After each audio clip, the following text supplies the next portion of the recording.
प्रदेश के अंदर अभी 3 महीने पहले हम लोगों ने प्रदेश के नगर निकाय के चुनाव संपन्न किए।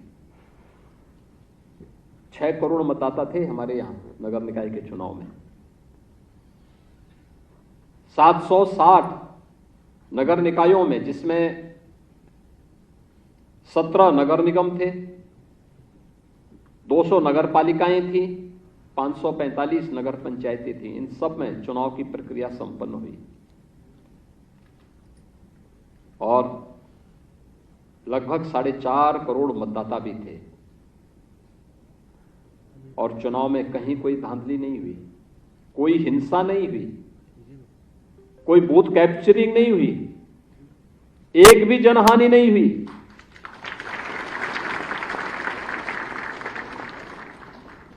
ये एक स्टैंडर्ड है, एक मानक है। अभी आपने वेस्ट बंगाल का पंचायत चुनाव देखा होगा,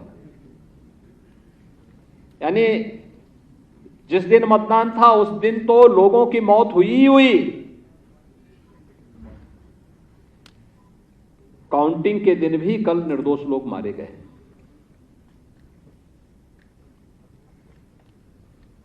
और ये लोग लोकतंत्र का ढिंढोरा पीटते हैं। जो लोग लोकतंत्र को सर्वाधिक नुकसान पहुंचा रहे हैं वे लोग सबसे ज्यादा लोकतंत्र की बात भी करते हैं। उत्तर प्रदेश के अंदर आपने देखा होगा पंचायत के चुनाव हुए, कोई हिंसा नहीं। ग्राम प्रधान का चुनाव रहा हो, क्षेत्र पंचायत का चुनाव रहा हो, जिला पंचायत का चुनाव रहा हो, क्षेत्र पंचायत प्रमुख का चुनाव हो, जिला पंचायत अध्यक्ष का चुनाव हो, 8 लाख से अधिक प्रतिनिधियों का चुनाव हुआ था, कोई हिंसा नहीं हुई। उसके बाद भारत निर्वाचन आयोग के नेतृत्व में 403 विधानसभा क्षेत्रों में उत्तर प्रदेश विधानसभा का चुनाव हुआ, कोई हिंसा नहीं। और इस बार अभी 3 महीने पहले प्रदेश के अंदर चुनाव संपन्न हुए, कोई हिंसा नहीं, कोई बूथ कैप्चरिंग नहीं, कहीं भी किसी प्रकार की कोई धांधली के लिए कोई जगह नहीं।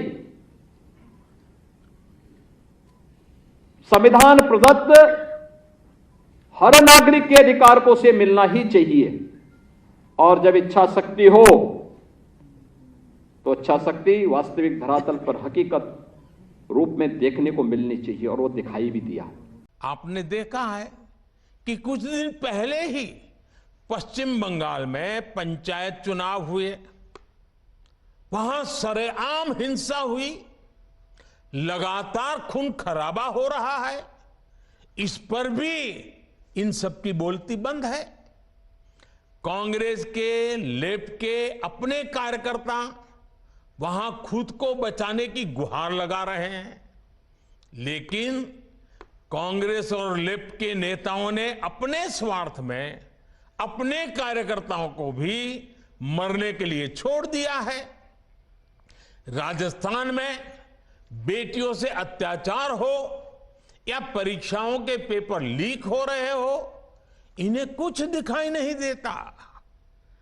परिवर्तन की बातें करके जनता से विश्वासघात करने वाले जब करोड़ों का शराब घोटाला करते हैं तो ये कुनबा फिर उन्हें कवर देने लग जाता है। इनका कट्टर भ्रष्टाचार उन्हें तब दिखाई देना बंद हो जाता है जब देश की कोई एजेंसी इन पर कार्रवाई करती है तो उनका टैप रिकॉर्डर शुरू हो जाता है, कुछ हुआ ही नहीं, सब साजिश है, हमें फंसाया जा रहा है। आप तमिलनाडु में देखिए, भ्रष्टाचार के घोटाले के अनेक मामले सामने आ रहे हैं, लेकिन इनके कुनबे के सारे दलों ने पहले ही सबको क्लीन चिट दे दी है। इसलिए इन लोगों को पहचाने रहिए साथियों, उनको जान लीजिए, इन लोगों से सतर्क रहिए भाई बहनों।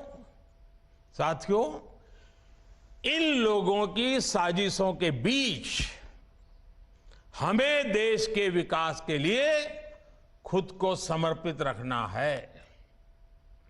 आज दुनिया में अनेक उदाहरण हैं जहां द्वीपों ने और समुद्र किनारे बसे छोटे देशों ने अभूतपूर्व प्रगति की है। जब उन्होंने प्रगति का रास्ता चुना तो उनके सामने भी चुनौतियां थी।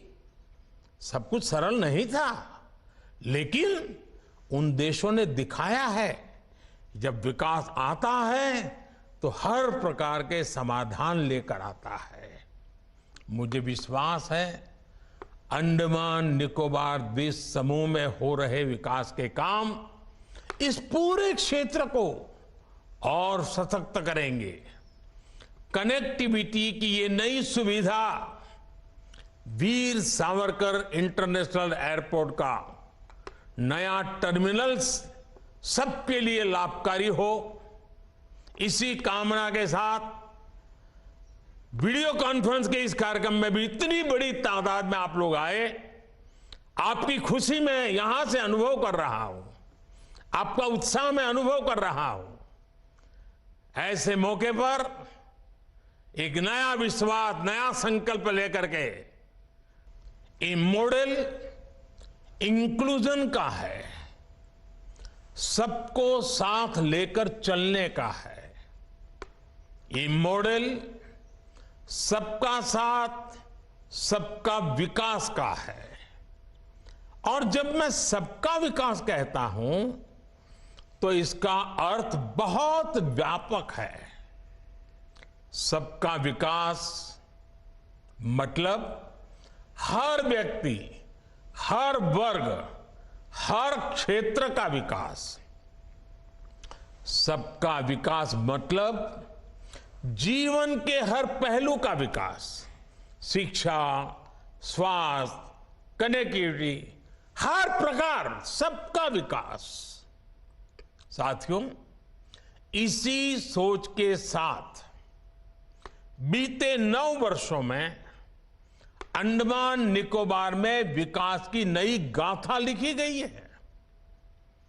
पिछली सरकार के 9 साल में, यानी हमारे पहले जो सरकार थी, 9 साल में अंडमान निकोबार को करीब 23,000 करोड़ रुपए का बजट अलॉट किया गया था, जबकि हमारी सरकार के दौरान अंडमान निकोबार के विकास के लिए 9 वर्षों में करीब करीब 48,000 करोड़ रुपए का बजट दिया गया है।